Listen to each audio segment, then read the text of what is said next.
Teaching 50. 1. Just as the lark spreads its wings to cover her chicks, my love spreads over you. 2. The voice that calls you is that of the Divine Master. This word comes from one who has created all things. The one who is able to do all things will convert your insensitive heart into a sanctuary of love and elevation, and light will shine where before there was only darkness. 3. Some of you will be converted and prepared by my doctrine to seek after those who have been lost in the deserts. For that is the way I see human life, like a desert. There are those who feel alone amidst millions of spirits, and who die of thirst without anyone to offer them a little water. That is where I will send my new apostles. I want my name once again to be pronounced with love by some and heard with emotion by others. I want it to be known by those who are not aware of it. There are young and old men, women and children who know nothing of my existence. I want everyone to know me and to be aware that they have in me a most loving Father. I want everyone to listen to me and to love me. 4. You must prepare yourselves, for the moment approach us when I will make myself felt in your spirits. I will come to you, calling at the doors of each heart. Blessed is the one who knows how to offer me lodging, for I will ask some for bread and others for water. And just as my disciple John prophesied to you, here I am knocking and calling at your door.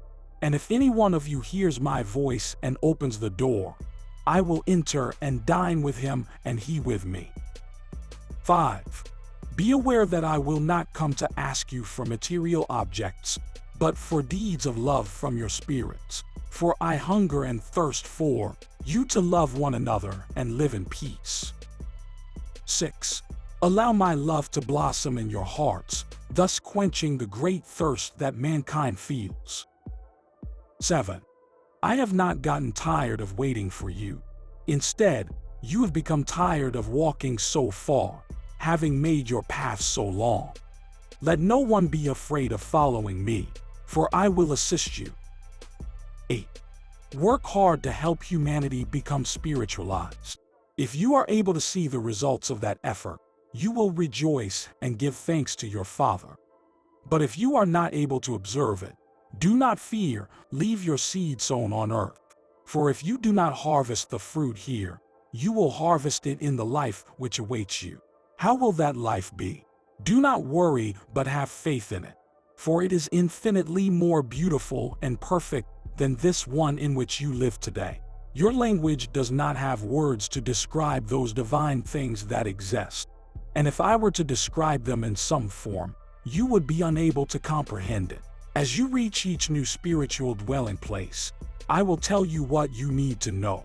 Nevertheless, I have much to reveal to you in this world today that will help you to elevate toward those dwelling places that await you without stumbling from obstacles along your path. 9. I want man to possess wisdom while being humble and charitable at the same time. Observe how many individuals become vain with a little knowledge and consider themselves great. They place themselves on a throne and crown themselves before their brothers. Be humble, live simply, and make yourselves accessible to other people. And I will crown you, but not with a crown of human vanity. It will not be necessary for humanity to see the reward that I will give you. Do not seek to be rewarded by men on earth, for they have very little to give you. Instead, seek your rewards from me, for I am truly righteous and possess all things. 10. Do not pause along your journey. Do not regress in your evolution. Remember the many ordeals and great suffering that you have endured up to now. The fisherman of hearts has rescued you and placed you in a safe place. Do not become stained again. I sent you to earth to amend your faults, not to multiply them. Do not assume that because you see me forgive each of your faults, my justice will never be able to touch you and to awaken you from your dream of greatness. Allow the peace of my love to reveal to you all that I want you to know, rather than have the pain from my justice be the one to speak to you. 11. Learn and take advantage of my divine teaching. Practice it. Thus, you will be demonstrating that you have learned from me. But when I ask you what you did with my beloved lesson, do not answer that you did not know what you heard and were not aware of anything. If you who heard my words were to contradict my love and my justice with your deeds, what seed would you leave on earth? 12. I want you to pray in this instant for the nations of the world, for your sister humanity, and I promise to descend upon all beings like a lark, just as I have already descended among you. 13. I observe with joy and love that all of you have prepared yourselves to receive me, some with your good deeds, others with your pain, and others with spiritual penance. You have had to journey along paths with thorns in order to come to the tree where the nightingale sings a song of peace to the heart. 14. When you left for the roads of life, experience, and evolution, you carried an inheritance. But now that you come to hear my voice, which has surprised you in the middle of your journey, I find that you have lost all that I had given you. 15. To what inheritance is the Master referring? He is referring to your spiritual heritage. For while some lost it, others exchanged it for the vanities of the world. But the time came when you felt the need for spiritual gifts, and when you did not find them in your beings, you began to anxiously seek them from one path to another. That is why I frequently call you prodigal sons, for you resemble the one to whom I referred in my parable. 16. Engraved upon your heart are signs of the ordeals that you have endured. Your feet still have fresh marks that were left by the thorns along your path. And I observe that your entire being is weary from a life which you now understand cannot be the eternal one. 17. Your spirit lived a long sleepless night filled with tears, but you were not disappointed when you arose to seek me because a beautiful sunrise surprised you momentarily, blinding your spirit. 18. Finally, the prodigal son, who is present among all individuals forming this multitude, returned to the Father's home, listened again to his voice, and felt himself embraced by the Father's infinite love.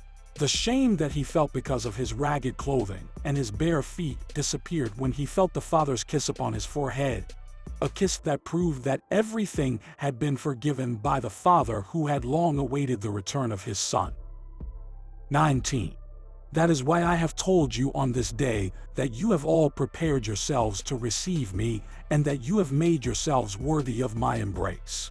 When you have rested and have ceased to cry, then your Father, transforming himself into the Master, has presented his lesson to you in order for you to begin to fulfill the mission for which you have been created and sent to earth. 20. Whoever begins to feel a greater love toward the Father and becomes his disciple can no longer mistake the path. I make everyone enter into my sanctuary so that after observing the purity and the perfection which exists there, they no longer will dare to stain it. 21. The beginning student is overjoyed listening to the teachings of the Divine Master, and as he begins to understand the essence of his teaching, he becomes aware that the inheritance he believed he had lost along the way had always been with him. However, he was not able to perceive nor feel that heritage because he was deaf, blind, and insensitive to his spiritual gifts. Once the student is spiritually strong, secure, and confident, and not only loves his Creator but feels loved by him, that individual will want to return to the paths that he once journeyed so he can now fill them with purity and light. He wants to remove the obstacles from those paths and to seek lost travelers in order to guide them toward that tree where he himself regained life and faith. 22. Blessed are those who untiringly seek the truth. And furthermore, let those who have found it not reserve it for themselves, but offer it to humanity, illuminating with their light the path for their brothers. 23. I have called you laborers, and that is what you can truly be. I have given you the time, the seed, the water, the land, and the tools to work. 24. I have spoken to you through a simple figurative meaning so that you can understand all what I want to tell you in these lessons. 25.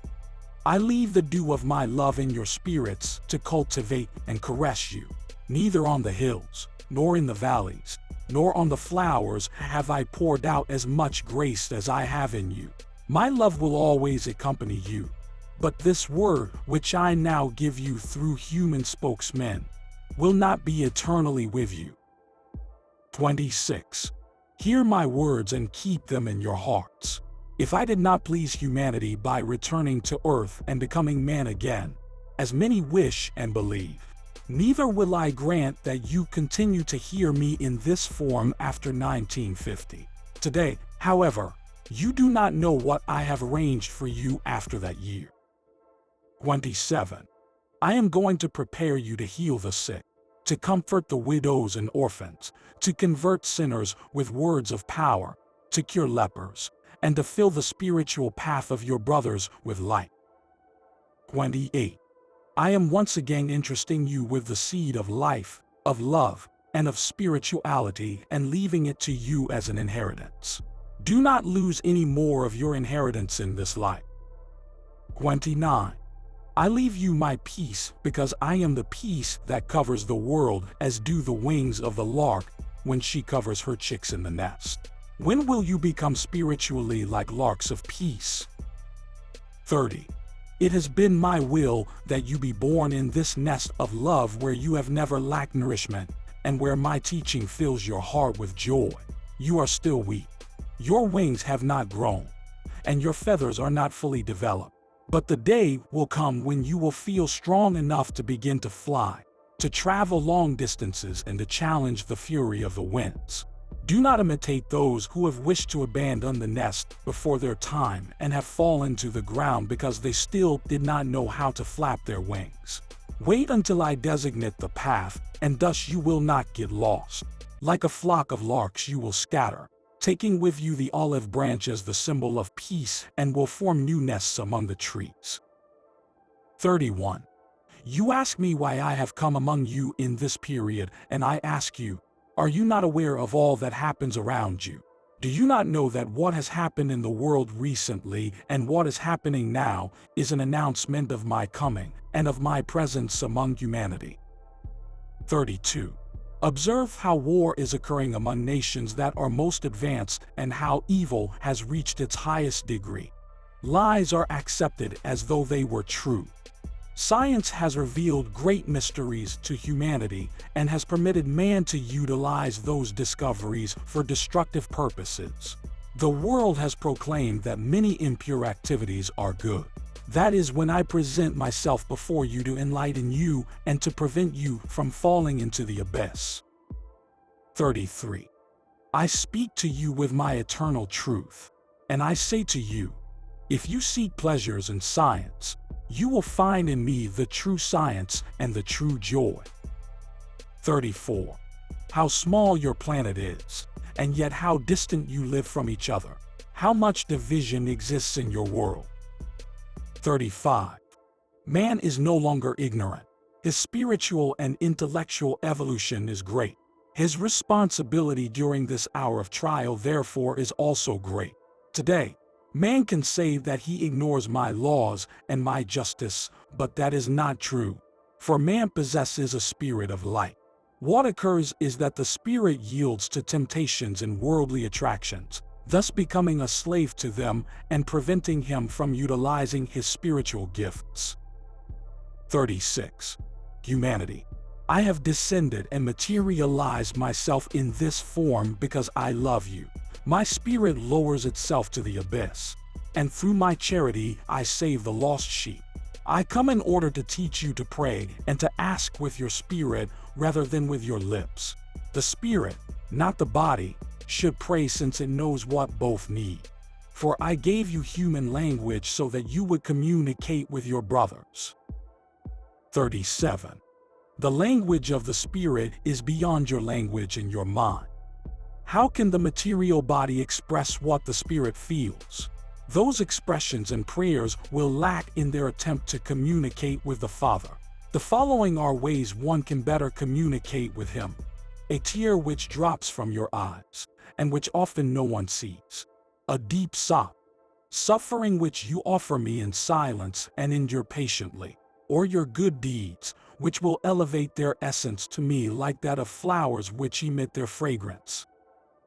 38. I am justifying my presence among you with my teaching. Someone will say, Master, it is difficult to practice your teaching.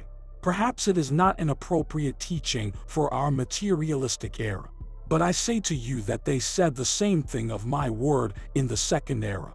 And nevertheless, the Gentiles and pagans were those who more readily converted to it. 39. Just as I announced these better times to you, I also say to you that once this confusion has passed, harmony will come among humanity. 40. Those beings who are proud, vain, and who lack charity and justice will remain for a while in the spiritual valley in order for goodness, peace, and justice to progress on earth, thus allowing spirituality and science to flourish. For it is not necessary for you to create a mystical life to please me, nor will anyone be forced to follow me. For I will not accept deeds that you offer me if you were obliged to do them.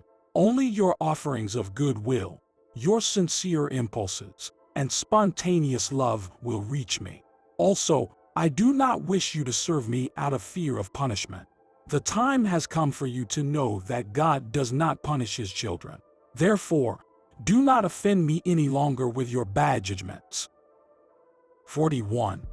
Do not allow self-interest to guide you, nor should you give to others, thinking beforehand of your reward. For that is neither love nor charity.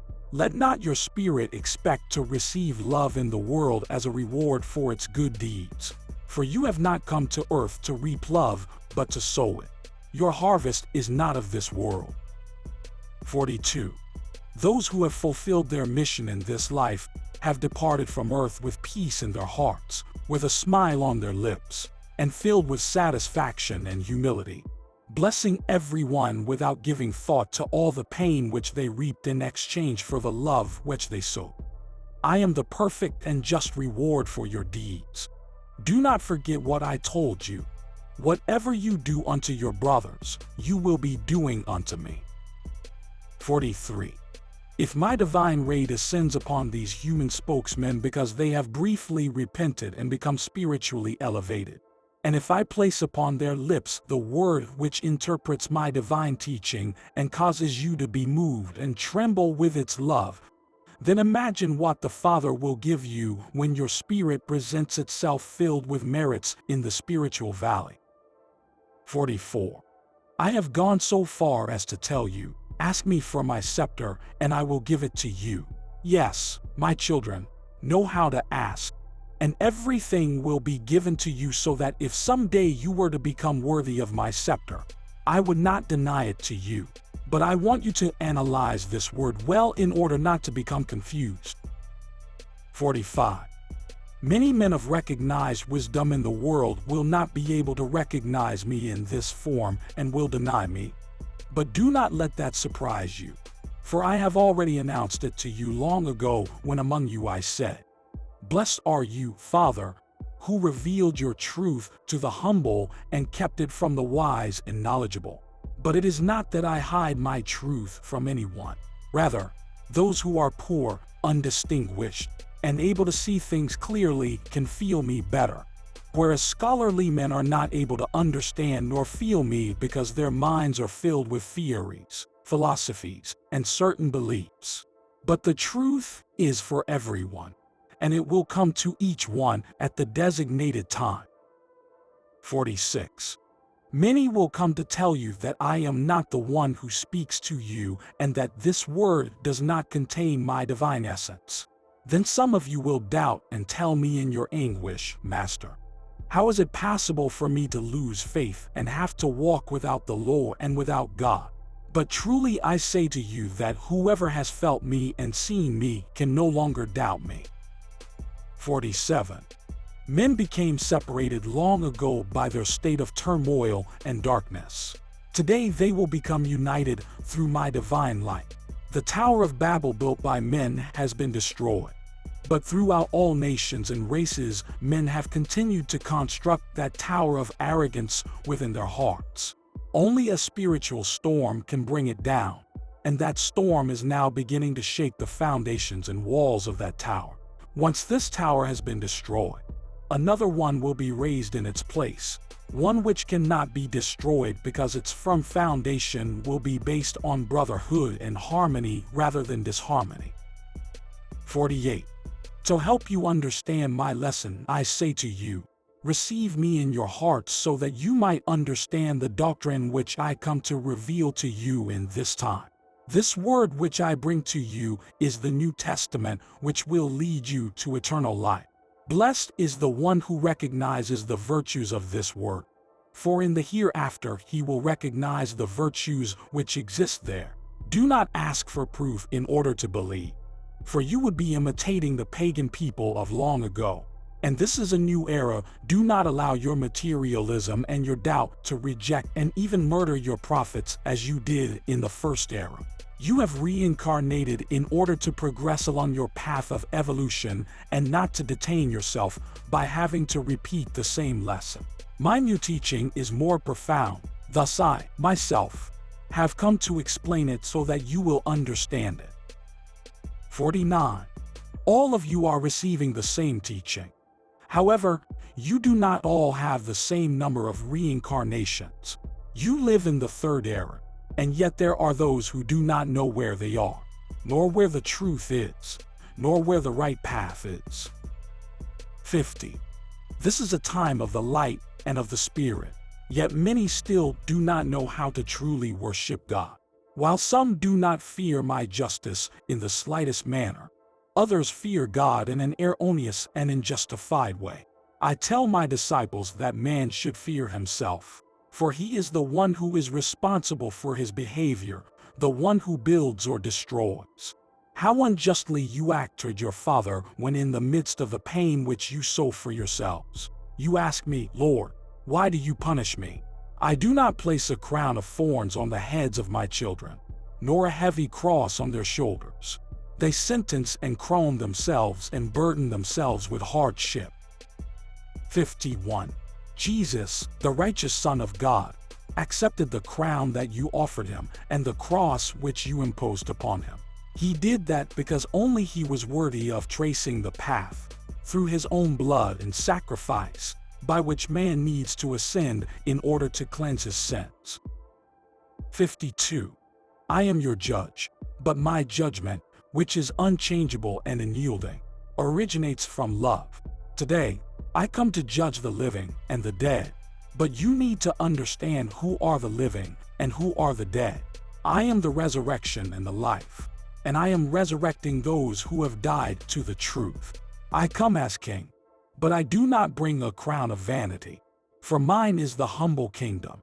To many I am the dead one who resurrects, for I have come in spirit to once again tell humanity that my kingdom is not of this world. In order to hear the voice of your King and Lord, you must elevate your spirits and thus come to him. 53.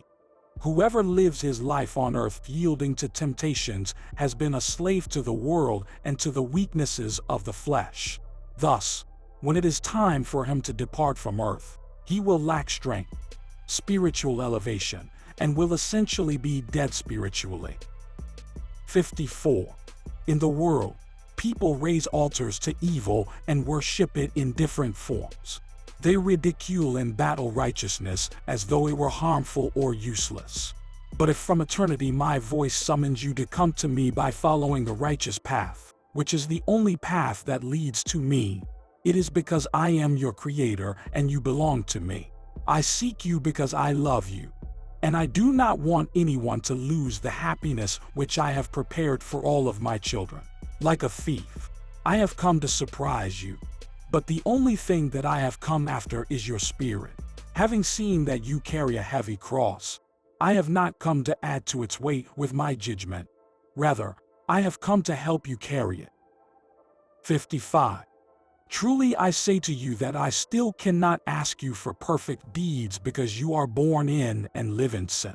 But I assure you that with the power of my word I will convert you into a virtuous being.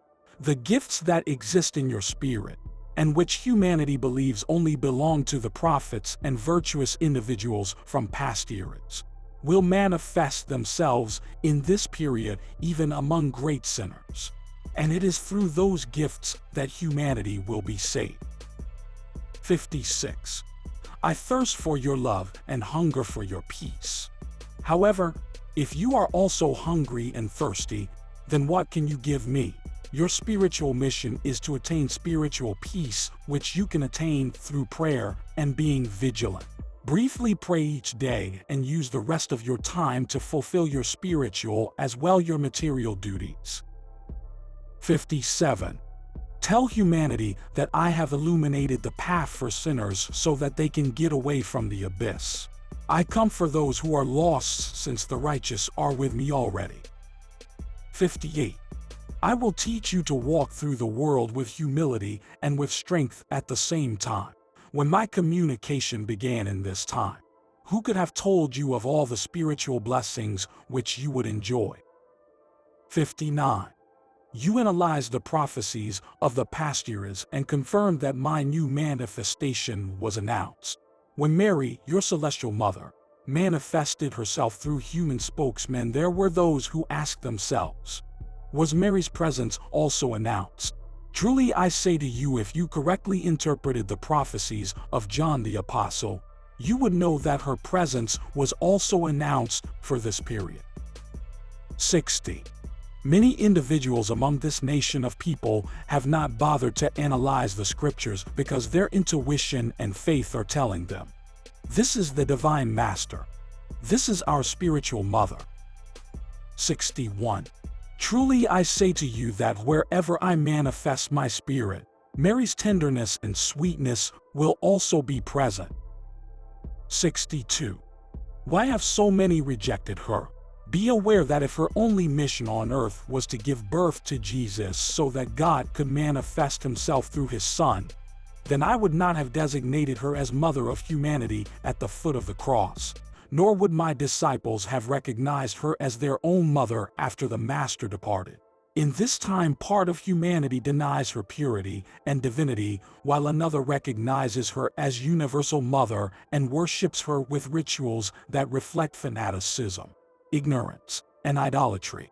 This is when I send you my light and grant you her presence, so that through her word, which is filled with maternal essence, infinite tenderness, and divine comfort, you will arise among humanity, carrying in your heart a sanctuary where your most tender offering is the one you dedicate to your celestial mother. Then you will be worthy of being named Marian Trinitarian Spiritualist. My peace be with you.